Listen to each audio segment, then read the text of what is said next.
दोस्तों, आज मैं आपको खतौनी के बारे में बताऊंगा। और ये जानना इसलिए बहुत ज़रूरी है कि अब जो पुरानी खतौनी है उसको बदल के नई खतौनी बनाई जा रही है, जिसको रियल टाइम खतौनी कहते हैं। और उसमें जो भी परिवर्तन होंगे वो आपको तत्काल पता चल जाएंगे कि क्या चेंज हुआ है। तो रियल टाइम खतौनी से पहले हमें जो वर्तमान में प्रचलित खतौनी है इसके बारे में भी समझ लेना बहुत आवश्यक है। मैं सर्विस के दौरान मैंने ये पाया है कि लोगों को खतौनी की बहुत कम जानकारी है, जबकि खतौनी उनके लिए एक सबसे महत्वपूर्ण अभिलेख है। खास तौर से किसानों के लिए खतौनी से ज़्यादा महत्वपूर्ण और कोई अभिलेख नहीं है। खतौनी किसानों के लिए ठीक वैसे ही है जैसे कि उनके लिए उनका पैसा जो बैंक में रखा हुआ है वो पासबुक है। पासबुक में उनके धनराशि उसमें होती है और खतौनी में उनकी जमीन का विवरण अंकित होता है। सभी जहाँ जिस गांव में भी मैं गया हूँ, मैं जब भी पूछता हूँ तो लोगों को ये पता नहीं होता कि उनके पास कुल कितनी जमीन है। अंदाज से जमीन बताते हैं। जमीनों की गाटा संख्याएं बताना तो बहुत दूर की बात है। और ना ही उनको अपने जमीनी खाते का, जो खतौनी में उनका खाता होता है, उस खाते की कोई जानकारी होती है। जबकि खतौनी वाले खाते में अगर हम उनकी ज़मीन को रुपयों में कन्वर्ट करें तो वो बहुत ज़्यादा होता है। यानी जो खतौनी जिसमें उनका ज़्यादा पैसा है उसका उनको ज़्यादा जानकारी नहीं है। लेकिन बैंक की जो खतौनी या उसको पासबुक कह लीजिए, उसको बहुत ही संभाल के रखते हैं। और उसमें अगर जरा भी कुछ कमी हो जाएगी तो तुरंत वो बैंक मैनेजर के पास चले जाएंगे। लेकिन जो हमारी खतौनी है उसको देखने बहुत कम लोग जाते हैं और उसकी जानकारी भी बहुत लोगों को होती नहीं है।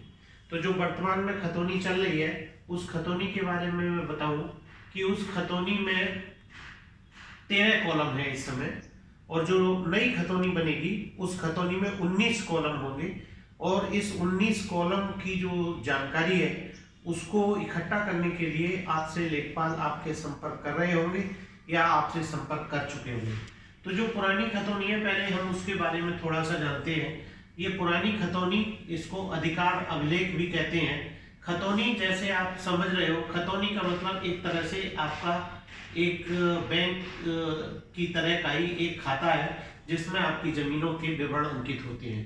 खतौनी तैयार की जाती है, वो चकबंदी से जो अभिलेख हमें मिलते हैं, चकबंदी से जो नक्शे मिलते हैं, उन नक्शों के आधार पर हम लोग खतौनी तैयार करते हैं।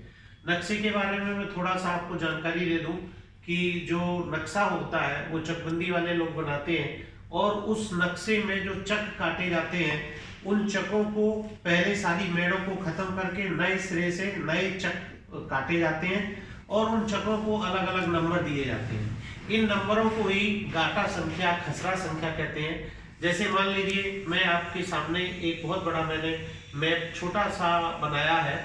इसमें कोशिश की है कि आपको थोड़ी सी बेसिक नॉलेज हो जाए कि किस तरह से हम उसमें नंबर डालते हैं। मान लीजिए चकबंदी वालों ने हमें ये एक मैप बना के दे दिया और यहाँ पर आपका गांव है और गांव के आसपास उन्होंने आपके ऐसे नंबर दे दिए। इस खेत को 1 नंबर दिया, इसको 2 दिया, इसको 3, 4, 5 ऐसे देते हुए लास्ट में ये मान लीजिए 30 नंबर आपको दे दिए। अब किसान है, उन किसानों के नामों को भी हिंदी वर्णमाला के क्रम में हम उसको लिखते हैं। तो पहले किसान को जिसका नाम सबसे पहले उस पूरे गांव में, राजस्व गांव में आएगा, उसको खाता नंबर 1 दिया जाएगा और खतौनी खाते के क्रम संख्या में उसका लिखा जाएगा नंबर 1। खातेदार का नाम, चूंकि उसका नाम आ से शुरू होगा, पहला नंबर है आ, बा, सा, दा, इस तरह से छोटा बड़ा, छोटी बड़ी, इस तरह से चलते हैं। तो यहाँ पे पहला आ से अवधेश मान लीजिए व्यक्ति है, वो यहाँ पे आ रहा है। उसके पिता, पति, संरक्षक और उसका निवास स्थान यहाँ पर लिखा जाएगा। फिर उसको भौमिक अधिकार होने का वर्ष, यानी उसको किस समय ये खेत उसके नाम आया है वो इसमें लिखा जाएगा। अगर पैतृक है, उसके माँ बाप से चला आ रहा है, तो उस तरह का विवरण यहाँ पे लिखा जाएगा। फिर खाते के प्रत्येक गाटे की खसरा संख्या, मान लीजिए अवधेश का खाता नंबर हमने दे दिया 1 और अवधेश के पास में 2 नंबर 21 नंबर 26 नंबर खेत हैं, तो हम यहाँ पे लिख देंगे खाते के प्रत्येक गाटे की खसरा संख्या, उसकी लिख देंगे 2, 21 और 26। ये 3 नंबर अवधेश के आगे।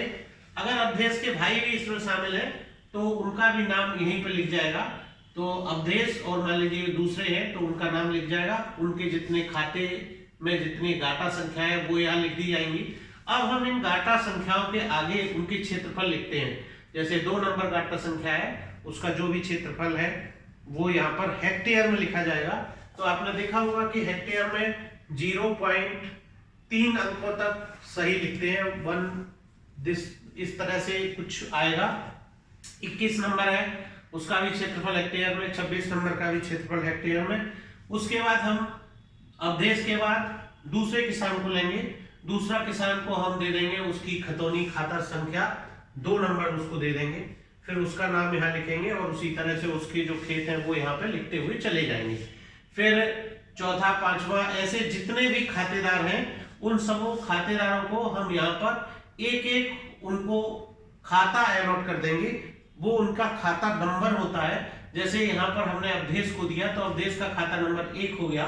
यहाँ पर मान लीजिए कोई रामलाल आए तो उनका खाता नंबर 2 हो गया, और उनके जितने गाटे हैं वो यहाँ लिख देंगे और उन गाटों का जितना भी रकबा है वो यहाँ लिख देंगे।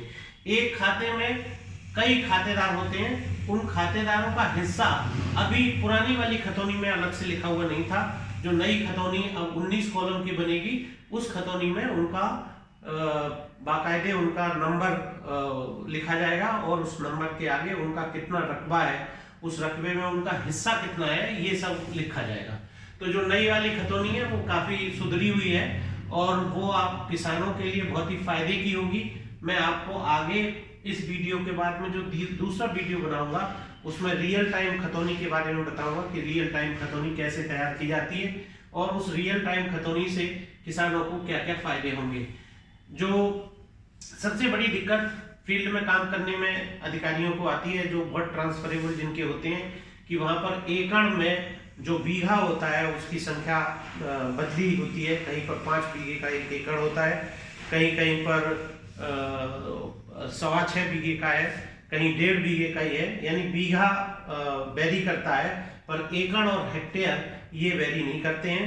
1 हेक्टेयर में 2.47 एकड़ होते हैं और इनको वर्ग मीटर में अगर हम कहें तो 1 एकड़ में 4000 वर्ग मीटर होते हैं और 1 हेक्टेयर में 10,000 वर्ग मीटर होते हैं। इसी तरह से आप बीघे, जो बीघा आपके यहाँ चल रहा हो उस बीघे में वर्ग मीटर आप अपने कैलकुलेट कर सकते हैं। फिर जो छठा कॉलम होता है वो खातेदार द्वारा देय मालगुजारी होती है, उसकी जो लगान होती है वो यहाँ पे लिखी जाती है कि उसका लगान इतना है। उसके बाद में जो सबसे इंपॉर्टेंट चीज है वो ये है 7 से 12 जो परिवर्तन संबंधी आज्ञा या उनका सारांश, उनकी संख्या तथा दिनांक व आज्ञा देने वाले अधिकारी का पद। ये बहुत ही इंपॉर्टेंट चीज है, इसको समझना बहुत जरूरी है। इसमें ये होता है कि अगर मान लीजिए अवधेश जो नंबर 1 पर थे उन्होंने अपना ये 2 नंबर बेच दिया। इस 2 नंबर को बेचने के बाद में एक उनको सेल डीड लिखी जाती है, जो आप लोग बैनामा जिसको कहते हैं। तो उस बैनामा के आधार पर अगर उसने मान लीजिए ये खेत बेचा है तो वो बैनामा तहसीलदार या नायब तहसीलदार की कोर्ट में देंगे और नायब तहसीलदार या तहसीलदार उसमें जिस व्यक्ति ने वो बेचा है, यानी 2 नंबर अवधेश ने बेचा, जिसने खरीदा है उसके नाम वो ट्रांसफर करेंगे।